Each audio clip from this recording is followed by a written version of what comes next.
Alors nous sommes arrivés d'Af Ayin He de Avodah Zarah Ayin He pour donc le Shabbat 15 Nissan, premier jour de Pessah.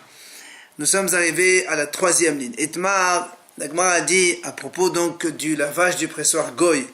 On a dit que quand on prend un pressoir donc pour presser du raisin et il appartenait à un Goy, donc il faut le laver. On a vu avec Rav et Rabba Baravuna, il faut laver avec de l'eau et de la cendre. Alors la Gemara dit maintenant Itmar Berav Mesheme de Rav. Dans la yeshiva de Rav, on a enseigné au nom de Rav Amre, on a dit donc Tarté Tlat 2, 3. Shmuel Amar Tlat Arba. C'est-à-dire Shmuel il a dit 3, 4. C'est quoi cette discussion? En fait, c'est le nombre de fois où il faut laver ce pressoir. Par exemple, donc on explique comme ça.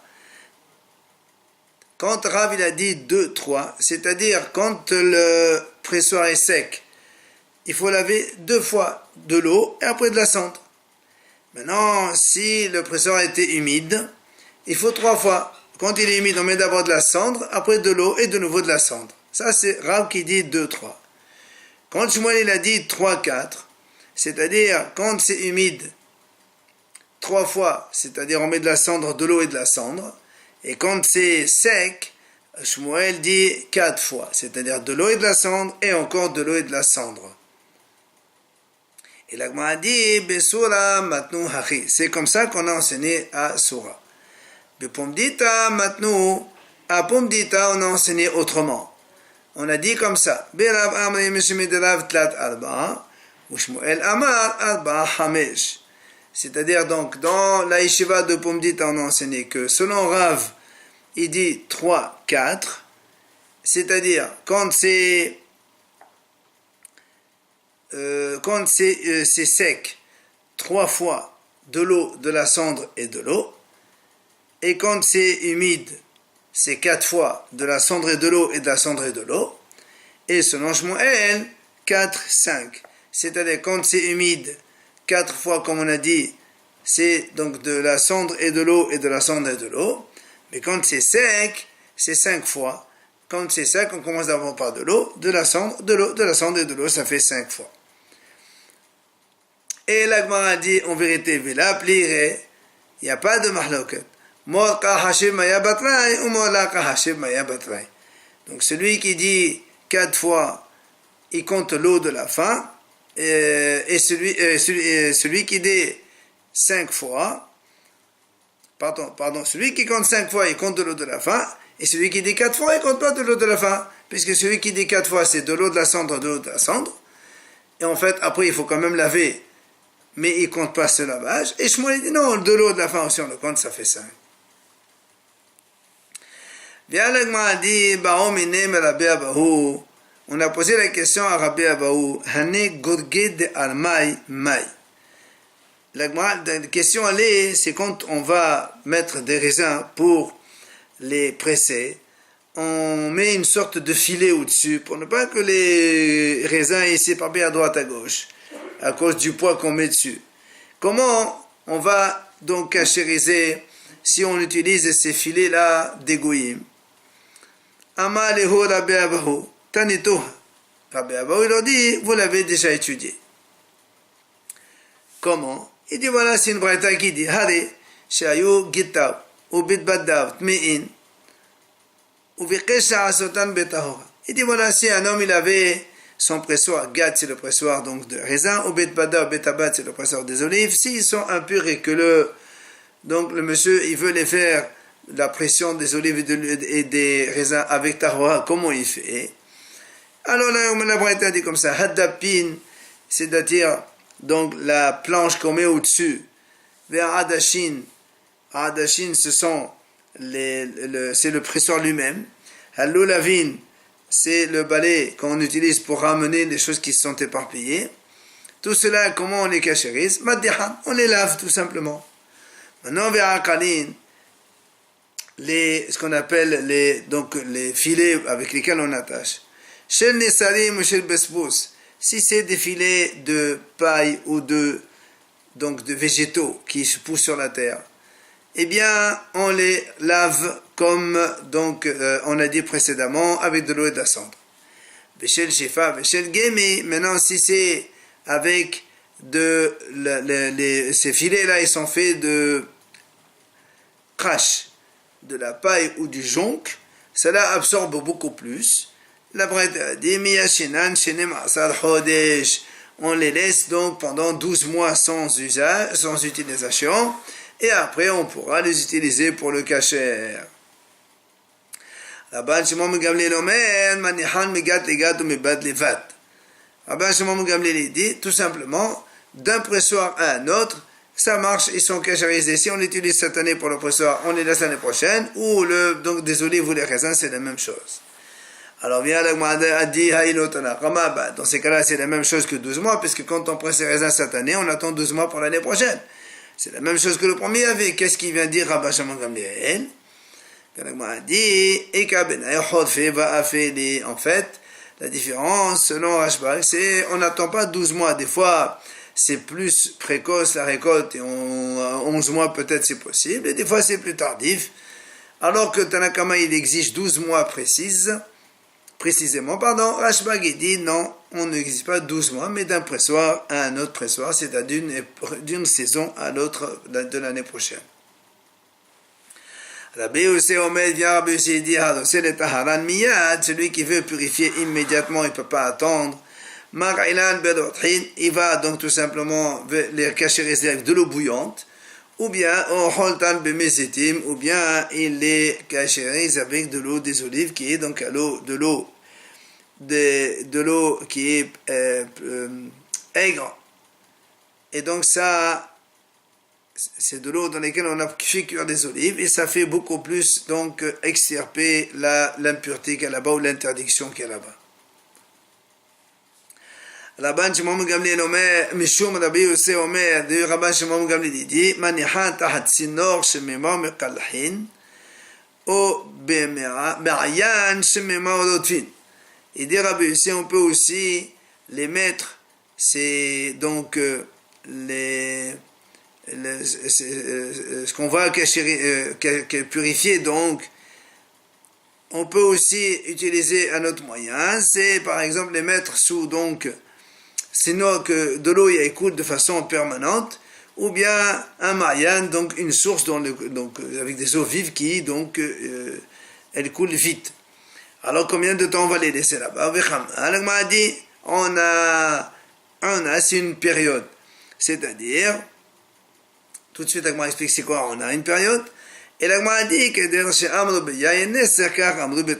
la même façon qu'on a vu dans le vin goy, on dit la même chose pour les taharot, c'est-à-dire pour purifier ce qui a été tamé. Bien l'Agma, la question de suite qu'il appelle Iya, on parle ici betaharot kaminan, et tu me dis comme on a vu dans le vin dans le taharot, et donc c'est pour ça que l'Agma corrige la qui est acharnu betaharot car hamru biyayin neser. Comme on vient de dire ici à propos donc des pressoirs qui sont impurs et qu'on veut les purifier, on fait la même chose quand il s'agit de pressoirs goy qu'on veut donc après faire donc du vin kasher. Et bien maintenant la Gemara nous explique comment on a c'est combien une période. Amar Rabbi Yahya Baraba Amar Rabbi Yohanan o yom o laila, ou bien une journée ou bien une nuit, c'est-à-dire à peu près de 12 heures. Rabbi Hana Sha'ina ve'amnela Rabbi Hana bar Sha'ina. Donc Rav Hana, donc il dit Amar Rabba Bar Hana, au nom de Rabba Bar Hana Amar Rabbi Hanan, lui donne une autre version, Haitse Yom ve'Haitse Laila, la moitié d'une journée et la moitié d'une nuit. Et en fait, Amar Rabbi Shmuel Bar Sakve l'a appelé, en fait, il n'y a pas de divergence entre les deux. Celui qui a dit ou une nuit ou une journée, c'est la même chose qu'une demi-journée, une demi-nuit. Comment? Ha bitrofat Nisan v'Tishri, ha bitrofat Tammuz v'Tevet. À Nissan et Tishri, où les journées et les nuits sont à peu près égales, c'est pour ça qu'on dit une nuit, une journée. Mais à Tammuz, où la journée elle est très longue, ou à Tevet, où la journée est très courte, et bien c'est pour ça qu'on donc là-bas on dit une demi-journée, une demi-nuit, comme ça fait à peu près 12 heures. Amar Rabbi Yehuda, il vient Rabbi Yehuda et dit Hanera vaqe de armaï, ces sacs dans lesquels on met shmariyain, de la lie de vin, donc des raisins qui restent encore, pour faire encore un peu de vin. Des mazia, s'ils sont faits en poil, donc en cheveux, et donc ça absorbe pas beaucoup, madihan, on les rince, ça suffit. Des amra, s'ils sont faits en laine, Menagevan, là on va les laver. Comme on a dit donc, avec de l'eau et de la cendre. Dechitna, mais s'ils sont faits en lin, miyashnan. On les laisse donc vieillir 12 mois comme on avait dit. Maintenant, s'il y a des nœuds, on est obligé de défaire les nœuds pour pouvoir les cachériser comme on a dit. La Gemara continue à dire ces paniers et des filtres que les goyim utilisent pour faire du vin.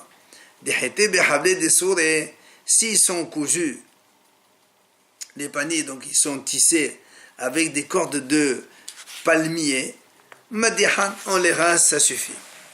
Des safta, s'ils sont faits avec donc du jonc, une herbe donc du jonc, eh bien cela, les nagevan, il faut les laver, comme on avait dit, de l'eau de la cendre. Des kitna, s'ils sont faits avec du lin, un fil de lin, miyashenan, on les fait donc, on les laisse 12 mois sans utiliser. Ici, il y a des nœuds, il faut les défaire. Bien, la Gemara continue, Itma. Am haares, si un ignorant, si un ignorant par définition, donc qui ne fait pas attention à la pureté, et donc tout ce qui touche, ça devient impur. Il a mis la main dans un presseur où il y a là-bas des raisins qui sont en train de presser. Il a touché des grappes. Rabbi Rabbi Hiya, il y a une mahlokat entre Rabbi et Rabbi Hiya. Hadamar, Eshkol, Bechol Sivotot Mein, Bechol Agat Kula Tehora. Un, il dit, la grappe qu'il a touchée et tout l'entourage proche, ils sont tamés, mais tout le pressoir après, il est tahor. Hadamar, Kol Hagat Kula Namit Mea. L'autre, il dit, non, tout le pressoir, il est tamé, vu qu'il a touché la grappe. Et donc, il a touché donc le jus de raisin qui est déjà dedans, et le liquide, il est tout impur. Et à la Gemara, elle dit,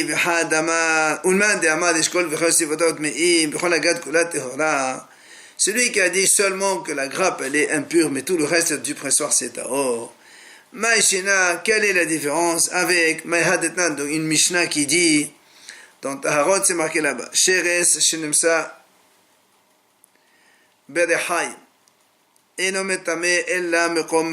si on trouve un reptile mort dans un pressoir dans lequel on est en train de presser les olives, et il dit la Mishnah dit là-bas, c'est-à-dire il ne rend impur que l'endroit qu'il a touché. Mais la Mishnah dit, mais s'il y a donc de l'huile il y a de l'huile déjà, donc on a pressé les olives, et on trouve un reptile mort là-bas, c'est tout qui est tamé. Alors pourquoi ici tu dis que seulement la grappe elle est tamée, mais tout le reste du pressoir de raisin, eh bien il est tahor? C'est quoi la différence? Alors la Gemara répond, il y a une différence. Hatam, la mifsar, dans l'huile, quand on écrase les olives, il y a de l'huile qui surnage, et donc l'huile, et il n'y a rien qui interrompt entre l'huile et le reptile qu'il a touché. Alors que Hacham efface que Ashkolot. Mais ici, quand il a touché la grappe de raisin, il y a encore des grappes à droite, à gauche. Et donc, il y a des grappes qui fait donc barrière entre lui et le reste du pressoir, donc du jus de raisin qui se trouve dans le pressoir. Odolé Rabbanan li Rabbi Yirmiyah ve'amnala levnei de Rabbi Yirmiyah kedevnei omen eshkol chasivotot me'in v'chol hagat kula teora. Hachamim montré la halakha à Rabbi Yirmiyah, certains disent au fils de Rabbi Yirmiyah, comme celui qui a dit justement que seule la grappe et son entourage, donc ils ont tamé, mais tout le pressoir, tout le jus de raisin qu'il y a là-bas, il est tahor. Nouvelle Mishnah. La Mishnah parle maintenant de celui qui achète des ustensiles chez des goyim. Alors la Mishnah dit, si c'est des récipients qu'on n'utilise pas seulement que donc à froid, alors il va leur faire trempage dans le mikvé, c'est terminé. Les hagaïl, c'est maintenant le goy les utilise avec de l'eau bouillante. Alors lui aussi, pour les cachériser, il faut les cachériser avec de l'eau bouillante. de la ben baour, de la ben baour. C'est maintenant, le goy, il utilise ça directement avec du feu. Eh bien, il faut aussi que le juif, quand il cacherise cela, il cacherise avec du feu directement. Et la Mishnah dit, par exemple, hashapud ve haaskala me la benan baour. Les broches dans lesquelles on fait de la grillade ou des grilles, cela, il faut bien sûr donc les brûler à même le feu. Ce qu'on appelle le liboun, donc avec le chalumeau. Sakin, comment on cacherait ce couteau? Shafa vehe tehora. Shafa, c'est-à-dire on va l'aiguiser donc bien comme il faut, et donc on enlève ainsi toutes les particules qui se trouvent sur les parois de la lame, et elle devient tahor. Ça c'est la Mishnah. L'Agmara dit Tana, on enseigne, v'chula, sechet v'la ba'abarim se'a. C'est-à-dire même ce qu'on a cacherisé par le la cacherisation, le bouillon tout par le liboun, après cela, il faut quand même leur faire tevila dans un mikvé. Alors l'Agmara dit Menahanimene, d'où on sait cela, d'où on apprend cela. Amad Rava, Rava il répond, il dit parce que des Amad Kaladon, le pasuk c'est marqué à propos des kilim de Midian.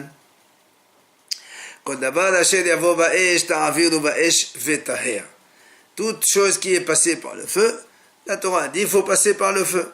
Et la Torah rajoute le mot vetaher. Mais si on a passé par le feu, ça y est, c'est cacherisé. Pourquoi tu rajoutes vetaher? C'est pour ça donc la Torah te rajoute ici une tahara, une purification supplémentaire, qui est donc celle du mikvé tvila dans un mikvé. Tani Balkapala. Il vient à Balkapala, il enseigne. C'est marqué Mitoshinema Bemenida.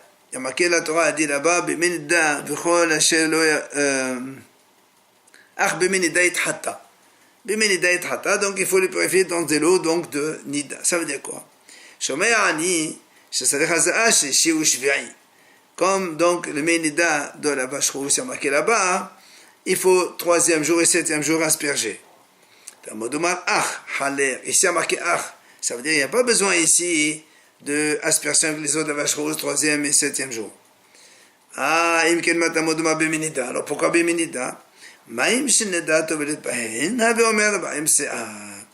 C'est pour te dire que c'est de l'eau dans laquelle une femme nida doit tremper, et là, c'est un mikvé de 40 CA, comme on le sait.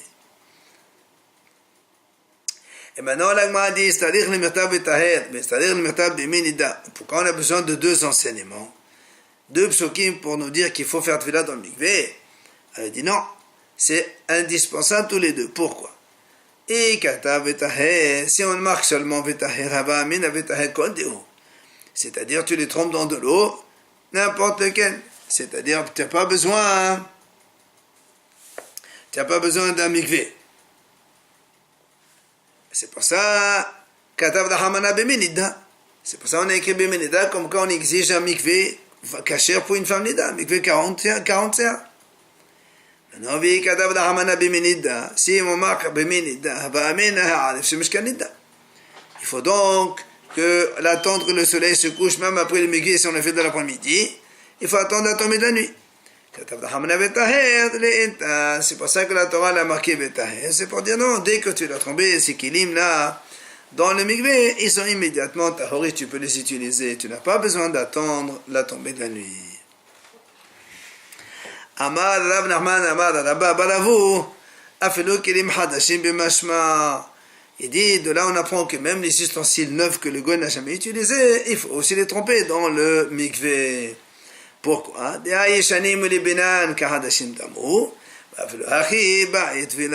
Puisque les ustensiles anciens qu'on a fait les bounes, donc on a fait brûler au chalumeau, ils deviennent comme des neufs, et pourtant il faut les cacher, rester dans un mikvé. Et bien là aussi c'est pareil, les ustensiles neufs aussi il faut les tremper dans un mikvé. Alors, matriv la lave sheshat et achi aflos de zad de sabananami. Rav Sheshat dit, alors dans ces cas-là, même tu achètes des ciseaux de couture, tout neuf, il faut les faire tremper dans le mikvé. Amalé, il lui a répondu, non, qu'il est soda, mon va pas lâcher. Ici, on parle seulement que des kilim de soda pour l'utiliser pour manger, pas des autres choses. Amar Rav Nachman, Amar Rabba Balavu. Il vient Rav Nachman au nom de Rabba Balavu. Il dit, Loshano, quand est-ce qu'on a dit qu'on doit tremper dans le mikvé? Ella bil kohin. Urma aseshaya. C'est-à-dire uniquement les ustensiles qu'on a achetés chez les Goïm, comme l'histoire qui s'est passée, c'est-à-dire que les Kélimédianes, on les a acquis après la guerre, mais chez Olin, mais si on a emprunté des ustensiles chez le Goï, là, on n'a pas besoin de faire Tvila. Rav Yitzhak bar Yosef Zavan mana de Madame Me'oved Kohavim. La Gemara raconte que Rav Yitzhak bar Yosef, il a acheté Mana de Marda, c'est-à-dire un ustensile qui est fabriqué de terre et des excréments des bœufs. D'un goy. Alors il voulait les faire Tvila. Il lui a dit à Haran qui s'appelle Rabbi Yaakov, il dit, mais face à les mener de Rabbi Yohanan, moi j'ai déjà entendu de Rabbi Yohanan l'explication suivante, qu'elle est matachot amorin b'parasha. Dans cette paracha de Midian, il y a marqué seulement les matachot, c'est-à-dire un ustensile métallique, pas les choses qui sont faites de terre. Donc toi, tu n'as pas besoin de t'éviliser ce que tu as acheté. Amar Ravashi, il vient Ravashi, il dit, hanek et les srouchit, même les ustensiles en verre,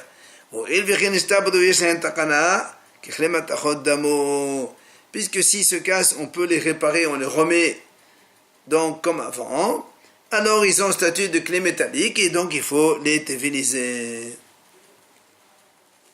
Konya, la dit c'est quoi ces kilim konya? En fait, c'est des kilim en argile qu'après on met comme de la porcelaine, comme des ustensiles de porcelaine. Cela applique à Ravaha et Ravina. Il y a une mahlok entre Ravaha et Ravina. Hadamar kithilato.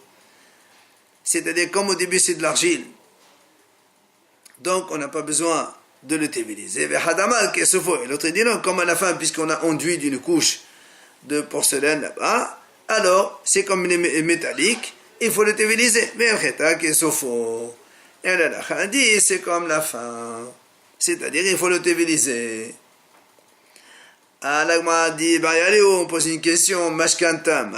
Nous on a dit seulement quand on a acheté, mais si on a emprunté, on ne fait pas de tevila. Si maintenant un goy on lui a prêté de l'argent, il nous a donné un ustensile, mashkon, en gage, est-ce que si je l'utilise, je dois le tromper, oui ou non? Amal Mor Baravashi. Il vient à Mor Baravashi, il dit, Abba, mishken le'ovet kohavim kasa de chaspa. Moi mon père une fois, il a donc eu en gage, parce qu'il a prêté de l'argent à un goy, il lui a donné le goy kassa de chaspa, un verre en argent. Et mon père, je sais, il a fait la tvila de ce verre et il a bu dedans. Seulement, il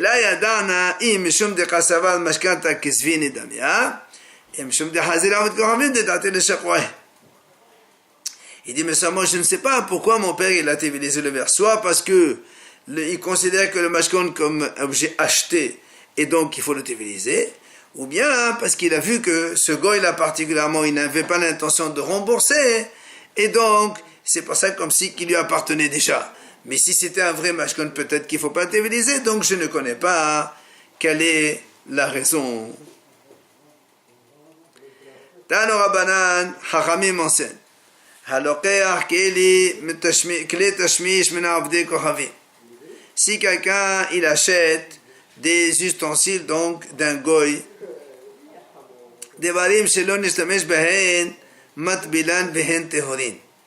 Si des choses que le goy n'a jamais utilisées, donc on n'a pas d'ustensiles de cuisine, donc si le goy n'a jamais utilisé cela, matbilan on fait tvila et c'est tahor, on peut donc les utiliser tout de suite. Devarim shenishtamesh behen alidei tzonen, des choses que le goy a utilisées à froid, kiron, kosot, viketoniot ou slohiot, des verres ou des assiettes ou des choses dans lesquelles on utilise à froid, pas à l'eau bouillante, madihan ou matbilan vehem tehorin. On les lave puisqu'ils sont utilisés à froid, on les lave bien comme il faut, et après on fait tvila et ils sont tahor. Maintenant, si le goy maintenant il a des récipients qu'il a utilisés à l'eau bouillante, kiron, hayorot, les casseroles, la concomoussine, ou bien le concombre pour donc chauffer de l'eau, ou mehamehamin, c'est ça, mehamehamin aussi, tout ce qui donc sert à chauffer de l'eau, ou toutes sortes de cuissons. Alors d'abord, cela on les cacherise comment? On les fait à la cachérisation par l'eau bouillante, après on fait tvila et ils sont tahor. Dvarim shenestamesh bahen alideh haour, et des récipes d'ustensiles que le goy utilise directement à même le feu. Kiron hashepudin ve'askelaot, par exemple les broches pour faire donc des brochettes de la grillade, ou ha'askelaot, des grilles sur lesquelles on fait griller des choses. Donc le goy a fait griller des choses interdites. Là aussi pour les cachériser, mais la benan ou matvilan vehen tehorin. On fait d'abord des bons nous aussi, et après on fait tvila et ils sont tahor. Bien la Gemara dit Bichulan sheneshtamesh bahen ad shelo yatbil veshelo yagil veshelo yelaben. Si maintenant le juif il a utilisé ces ustensiles du goy sans avoir fait ni tvila, ni hagala, ni libun, c'est donc pour chaque sorte d'ustensile. Quel est le statut de ce qu'on a fait là-bas, ce qu'on a fait cuire? Tanya hada asur, betania edach mutar. Il y a une braïta qui dit c'est interdit. Il y a une braïta qui dit c'est mutar. Là, Kasher Lagma dit en fait, il n'y a pas de mahloket, enfin, il n'y a pas de contradiction, mais hakeman de amar noten tam nivgam asur, hakeman de amar noten tam nivgam mutar. Lagma dit en fait, la braïta qui a dit c'est interdit, parce qu'il considère que noten tam nivgam asur, c'est-à-dire donc les récipients, les ustensiles du goy, comme il les a utilisés la veille, le goût qui a passé plus de 24 heures, ça s'appelle un goût détérioré. Mais malgré tout, c'est interdit. Alors que celui qui a dit, la braïta qui a dit mutar, elle pense que, comme le hacham qui a dit, le gam mutar, c'est-à-dire quand un goût détérioré, c'est-à-dire un goût, une casserole dans laquelle on a fait cuire des choses interdites, et après elle reste 24 heures sans utilisation, le goût qui est dans les parois, il est complètement détérioré, et après il ne transmet pas le goût à donc la nouvelle cuisson qu'on va faire. C'est pour ça que le repas qu'on a fait cuire a posteriori, il est mutar. Voilà donc la braïta, une braïta qui est assour, une braïta qui est mutar, c'est mahloket. Est-ce que nous tentam le gam assour ou bien mutar?